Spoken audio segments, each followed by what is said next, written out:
ಹೇಳಿಕೆಯನ್ನ ನಾವು ಚರ್ಚೆಗೆ ಒಳಪಡಿಸಿದ್ರೆ ಬಿಜೆಪಿ ಮುಖಂಡರ ಹೇಳಿಕೆಯನ್ನ ಕೂಡ ಚರ್ಚೆಗೆ ಒಳಪಡಿಸಬೇಕು. ಸಿಟಿ ರವಿ ಅವರ ಹೇಳಿಕೆ ಸಮೀಲ ಸರ್ ನಿಮ್ಮನ್ನ ಕೇಳ ಆಮೇಲೆ ಅಶೋಕ್ ಗೌಡ್ರನ್ನ ಕೇಳ್ತೀನಿ.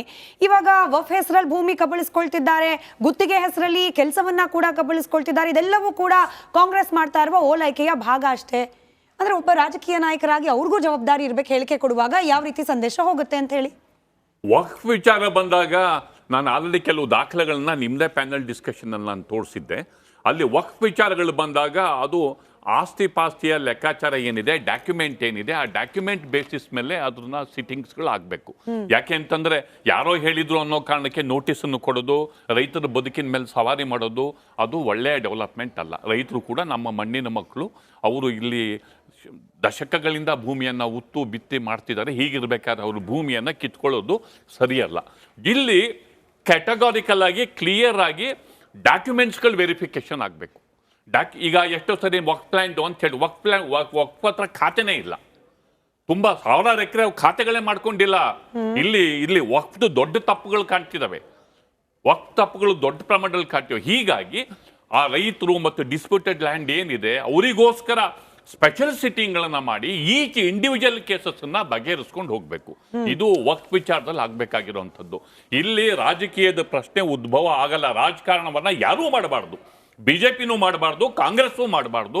ಅದರಿಂದ ರೈತರಿಗೆ ಅನ್ಯಾಯ ಆಗುತ್ತೆ ಮತ್ತು ಅನಗತ್ಯವಾಗಿ ಈ ಪ್ರಕರಣದಲ್ಲಿ ಸಂಬಂಧವೇ ಇಲ್ಲದಂಥ ಸಮುದಾಯವನ್ನು ಎಳೆತಂದು ಸಮುದಾಯದ ಹಣೆಪಟ್ಟಿ ಅಂಟಿಸುವಂಥ ಪ್ರಯತ್ನ ಆಗ್ತಿದೆ. ಸಮುದಾಯಕ್ಕೂ ಇದಕ್ಕೂ ಈ ಕಾಂಟ್ರವರ್ಸಿಗೂ ಸಂಬಂಧ ಇಲ್ಲ. ನಂಬರ್ 1. ನಂಬರ್ 2, ಮುಸ್ಲಿಂ ಓಲೈಕೆ ರಾಜಕಾರಣ ಈಗ ಡ್ರಾಫ್ಟ್ ವಿಚಾರಕ್ಕೆ ಬಂದೆ. ಅದು ಇನ್ನೂ ಡ್ರಾಫ್ಟ್ ಫಾರಮಲ್ಲಿದೆ, ಗೌರ್ಮೆಂಟ್ ಆದೇಶ ಅಲ್ಲ. ಆ ಡ್ರಾಫ್ಟಲ್ಲಿ ಏನಿದೆ, ಮುಸ್ಲಿಂ ಅನ್ನೋ ಶಬ್ದ ಇದೆ. ಮುಸ್ಲಿಂ ಸಮುದಾಯದಲ್ಲಿ 4% ಅಂತಿದೆ. ಮುಸ್ಲಿಂ ಸಮುದಾಯ 4% ಅನ್ನೋದು ಮುಸ್ಲಿಂ ಅಂತ ನಮಗೆ ರಿಸರ್ವೇಶನ್ ಸಿಕ್ಕಿರುವಂಥದ್ದಲ್ಲ. ಅದು backward community, backwardness, social backwardness, economic backwardness ಮತ್ತು ಎಜುಕೇಷನಲ್ ಬ್ಯಾಕ್ವರ್ಡ್ ಬೇಸಿಸ್ ಮೇಲೆ ಅದನ್ನ 2A ಅಂತ ಗುರುತಿಸ್ಬಿಟ್ಟು ಅಲ್ಲಿ ರಿಸರ್ವೇಶನ್ ಅನ್ನ ಕೊಟ್ಟಿರುವಂಥದ್ದು. ಇಲ್ಲೂ ಕೂಡ ಅಲ್ಲಿ ಕಮ್ಯುನಿಟಿ ಹೆಸರು ಹೇಳ್ದಲೇನೆ ಬ್ಯಾಕ್ವರ್ಡ್ ಕಮ್ಯುನಿಟಿ, ಅದು ಎಂಪೆರಿಕಲ್ ಡೇಟಾದಲ್ಲಿ ಹೀಗಿದೆ, ಬ್ಯಾಕ್ವರ್ಡ್ನೆಸ್ ಇದೆ, ಆ ಕಾರಣಕ್ಕೆ ಇಲ್ಲಿ ರಿಸರ್ವೇಶನ್ ಕೊಡಬಹುದು ಅನ್ನೋದನ್ನ ಮೆನ್ಷನ್ ಮಾಡಿದ್ರೆ ಅದು ಕತೆ ಬೇರೆ ಆಗುತ್ತೆ. ಆದ್ರೆ ಇಲ್ಲಿ ಡ್ರಾಫ್ಟ್ ನೀಟಾಗಿ ಅದನ್ನ ನೋಡಿದ್ರೆ, ಆ ಡ್ರಾಫ್ಟ್ ಅನ್ನ ನೋಡಿದ್ರೆ ಅದು ಕೋರ್ಟ್ ಅಲ್ಲಿ ಅದು ಇಡೀ ಇದು ಒಂದಕ್ಕೊಂದು ಘಟನೆಗಳನ್ನ ಕೋರಿಲೇಟ್ ಮಾಡಿ ಮಾತನಾಡಬಹುದೋ ಇಲ್ಲೋ ಗೊತ್ತಿಲ್ಲ. ಬಟ್ ಸಿದ್ದರಾಮಯ್ಯ ಸರ್ಕಾರ ಬಂದ ನಂತರದಲ್ಲಿ ಈ ಅವಧಿಯಲ್ಲಿ ಕೈಗೊಳ್ಳಲಾಗಿರುವ ಅನೇಕ ನಿರ್ಧಾರಗಳನ್ನ ಆಧರಿಸಿ ಬಿಜೆಪಿ ಮಾಡ್ತಿರೋ ಆರೋಪ ಏನಂತಂದ್ರೆ 10,000 ಕೋಟಿ ಮೀಸಲಿಡ್ತೀವಿ ಅಂತಂದ್ರು ಮುಸ್ಲಿಂ ಓಲೈಕೆ. ಹಾಗೆ ಅಂಗನವಾಡಿ ಶಿಕ್ಷಕರ ನೇಮಕಾತಿಯಲ್ಲಿ ಉರ್ದು ಕಡ್ಡಾಯ ಅಂತ ಮಾಡ್ಲಿಕ್ಕೆ ಹೊರಟ್ರು, ಅದು ಕೂಡ ಮುಸ್ಲಿಂ ಓಲೈಕೆ. ಈಗ ಗುತ್ತಿಗೆದಾರರ ವಿಚಾರ, ಅದು ಮುಸ್ಲಿಂ ಓಲೈಕೆ. ಒಟ್ಟಾರೆಯಾಗಿ ಸಿದ್ದರಾಮಯ್ಯನವರು ಇನ್ ಪರ್ಟಿಕ್ಯುಲರ್ ಮುಸ್ಲಿಂ ಓಲೈಕೆಯನ್ನೇ ಪಣವಾಗಿ ತೊಟ್ಟಿದ್ದಾರೆ. ಅಶೋಕ್ ಅವರು ಬೈಟ್ ಪ್ಲೇ ಮಾಡಿ ಬಹುಶಃ ಆದ್ಮೇಲೆ ಒಂದು ಬ್ರೇಕ್ ಹೋಗಿ ಬರಬೇಕು. ಈ ಆಯಾಮದಲ್ಲಿ ಬಿಜೆಪಿ ಮಾಡ್ತಿರೋ ಆರೋಪ ಸರಿ ಇದೆಯಾ? ಇದು ಆರೋಪ, ಆ ನಿಟ್ಟಿನಲ್ಲಿ ಚರ್ಚೆ ಮಾಡೋಣ. ಅಶೋಕ್ ಅವ್ರ ಬೈಟ್ ಕೇಳಿಸ್ಕೊಳ್ಳಿ, ಬ್ರೇಕ್ ಹೋಗಿ ವಾಪಸ್ ಬನ್ನಿ. ಈಗಾಗಲೇ ರಿಸರ್ವೇಷನ್ ಕಾಂಟ್ರಾಕ್ಟರ್ಗೂ ರಿಸರ್ವೇಷನ್ 4% ಏನೋ ಕೊಡಬೇಕು ಅಂತ ಮಾಡಿದಾರಲ್ಲ. ಇನ್ನು ಕೇಳಕ್ಕೆ ಮುಂಚೆನೇ ಟಿಪ್ಪು ಜಯಂತಿ ಮಾಡೋದು ಸಿದ್ದರಾಮಯ್ಯನವರು. ಯಾಕೋ ಒಂಥರ ಅವ್ರ ಮೈಂಡೇ ಪೂರ್ತಿ ಟಿಪ್ಪು ಮೈಂಡ್, ಅವರ ಒಂಥರ DNA ಮೈಂಡ್ ಇದಾಗ್ಬಿಟ್ಟೆ, ಟಿಪ್ಪು ಆದಂಗೆ ಔಟಿದೆ ಅವರು. ಮಾತತ್ರ ಟಿಪ್ಪು. ಈಗ ಮಾತ್ರ ಅದೇನೋ ಗೊತ್ತಿಲ್ಲ, ಮೂಡ ಕೇಸ್ ಬಿದ್ದ ಮೇಲಂತೂ ಬರೀ ನಾಮ ಇಟ್ಕೊಳೋದು ಬಟ್ಟೆ ಇಟ್ಕೊಳೋದೇ ಆಗೋಗ್ಬಿಟ್ಟೈತೆ ಅವರು. ಅದಕ್ಕೆ ಮುಂಚೆ ಒಂದಿನ ನಾಮ ಇಟ್ಟಿಲ್ಲ, ಬೇರೆಯವ್ರಿಗೆ ನಾಮ ಇಡ್ತಾಯಿದ್ರು, ನಾಮ ಹಾಕ್ತಾಯಿದ್ರು, ಪೂರ್ತಿ ನಾಮ ಆಯಿತು. ಈಗ ಹೆದರಿಕೆನೋ ಗೊತ್ತಿಲ್ಲ, ಹೆದರಿಕೆ ಭಯ. ಇಡಿ ಬಂದ್ಮೇಲಂತೂ ಡೈಲಿ ಯಾರು ಇಲ್ಲ ಅಂದ್ರೆ ಅವರೇ ಇಟ್ಕೊಂಡ್ಬಂದ್ಬಿಡ್ತಾರೆ.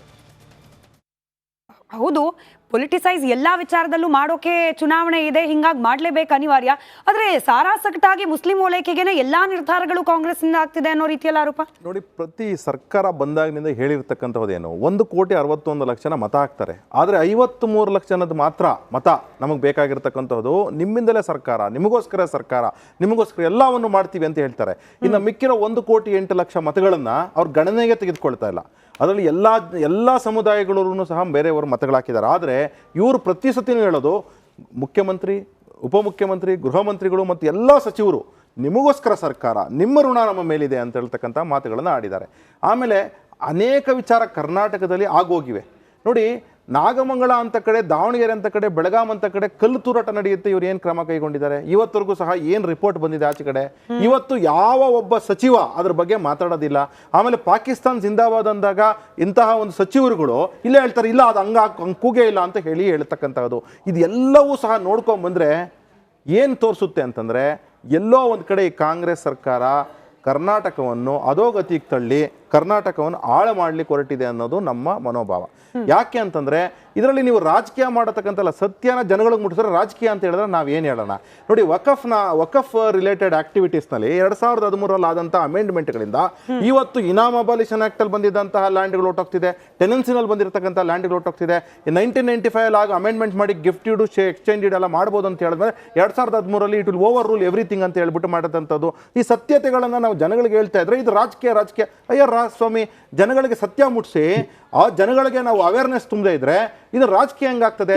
ಜನಗಳಿಗೆ ಶಕ್ತಿ ತುಂಬದೇ ಇದ್ರೆ ಹೆಂಗಾಗ್ತದೆ? ರಾಜಗೌಡ್ರೆ, ಎಲ್ಲಾ ಸಮುದಾಯಗಳ ಅಭಿವೃದ್ಧಿ ಬಗ್ಗೆ ಗಮನ ಕೊಡಬೇಕಾಗಿರೋದು ಸರ್ಕಾರ, ಅದು ಯಾವುದೇ ಪಕ್ಷದಾದ್ರೂ ಕೂಡ ಅವರ ಆದ್ಯ ಕರ್ತವ್ಯ.